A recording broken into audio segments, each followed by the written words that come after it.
नमस्कार. तर इथं सकाळी सकाळी चालू आहे स्वयंपाकाची तयारी. एका साईडला चहा ठेवला, एका साईडला दूध. ऐश्वर्या कणिक मळत आहे आणि आज डब्यासाठी पनीरची भाजी करायची होती, म्हणून मी पनीर करतेय. त्याच्यासाठी दूध उकळायला ठेवलंय. तसं तर आपण नेहमी पनीर लगेच विकत आणतो आणि भाजी करतो, पण आज म्हटलं चला आपण घरचंच पनीर तयार करूया आणि छान पण होतं ते तयार. म्हणून अर्ध दूध गाईचं, अर्ध दूध म्हशीचं घेतलं. 4 चमचे विनेगर, त्याच्यात 4 चमचे पाणी टाकलं आणि हे असं दूध छान फाडून घेतलं आणि स्वच्छ पंचावर घालून त्यातलं पाणी काढून घेतलं आणि स्वच्छ दाबून त्याच्यावर मी वजन ठेवलं आणि अर्ध्या तासात विकतच्यापेक्षाही सुंदर असं पनीर तयार झालं.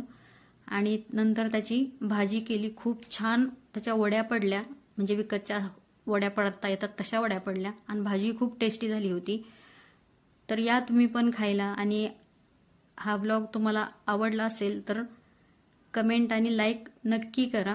व्हिडिओ पाहिल्याबद्दल धन्यवाद. भेटूया